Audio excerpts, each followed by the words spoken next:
ഒഴിക്കാൻ പോവാണ്. പാർട്ട് 4ലേക്ക് സ്വാഗതം. പുളിവെള്ളം, അല്പം മുളക് പൊടി, മിക്സ് ചെയ്യണം. പുളിവെള്ളം ഒഴിച്ചു, പിന്നെ നമ്മൾ മുളക് പൊടി ഇട്ടു. ശകലം മുളക് പൊടി ഇടാവേ. പിന്നെ എണ്ണ ഒഴിക്കുന്നത് ഇച്ചിരി ഒഴിക്കാവും. ഇവിടെ ഇച്ചിരി കുടിപ്പ്, ശകലം കുടിപ്പ് അല്ലേ. അപ്പോൾ ഇതെല്ലാം മിക്സ് ചെയ്യണം. ഇനി എന്തെടുത്ത് മുട്ട. ഇനി അടുത്ത് നമ്മൾ ഇടാൻ പോകുന്ന മുട്ടയാണ്. മുട്ട ഇട്ട് ഉപ്പ് ഇടണം. അതൊക്കെ ഞാൻ ഇങ്ങനെ കാണിക്കുന്നുണ്ട്. പാർട്ട് 4 നമ്മൾ എടുക്കുന്നത്. പാർട്ട് 5 ഈ ഒരു നൂഡിൽസ് സെറ്റാക്കിയത് നമ്മൾ തിന്നുന്ന വീഡിയോ. കൈയുണ്ടോ? എൻ്റെ കസിൻ സിസ്റ്റർ ആണെങ്കിൽ ഇവിടെ കുക്ക് ചെയ്യുന്നത്. അപ്പോൾ ആളുടെ കൈ മൊത്തം മുളക് പൊടിയുടെ ഇതായി. കാരണം കൈ കൊണ്ട് എടുത്തിട്ട് മുളക് പൊടി ഇങ്ങനെ ചാക്കിയതാണ്. സോ നല്ലതായിട്ട് അങ്ങ് മൂപ്പിക്കണ്ട, ചെറുതായിട്ട് ഈ ഒരു കളറിലാക്കിയത് എടുക്കണം. എന്നിട്ട് ഒരു മുട്ട പൊട്ടിക്കണം.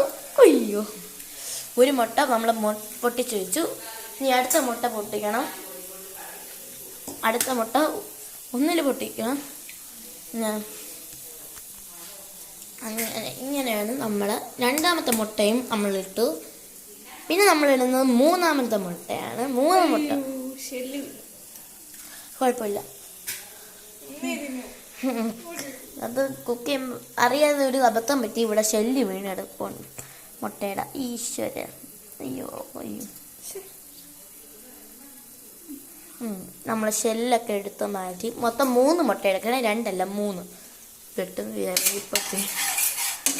പെട്ടെന്നാണ് ഈ വീഡിയോയുടെ ടൈമിങ് സെറ്റ് ആകത്തില്ല. ഈ ഒരു നൂഡിൽസ് ഉണ്ടാക്കാത്ത സാധനങ്ങൾ കുറേ വേണം.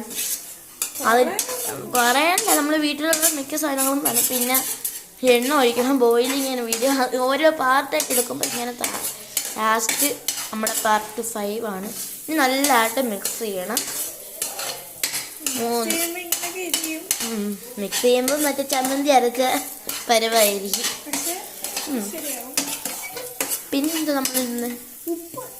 പിന്നെ നമ്മൾ അടുത്തത് ഇടാൻ പോകുന്നത് ഉപ്പാണ്. ഉപ്പ് ഇച്ചിരി ഉപ്പ് ഇടുന്നുള്ളൂ. ഉപ്പ് ഇച്ചിരി നമ്മളിടുന്നു. അയ്യോ, കുറച്ചും കൂടെ പെട്ടെന്ന് ഇനി ഇടുന്ന വീട് പാർട്ട് 5 ആയിട്ട് ഇടാം. അങ്ങനെ നമ്മളിതാ ഇങ്ങനെ ഇളക്കിയാണ്. വീണ്ടും ഇതുപോലെ അടിയിൽ ഒട്ടിപ്പിടിക്കാൻ പാടില്ല. അപ്പോൾ ഇതേപോലെ ഇവിടെ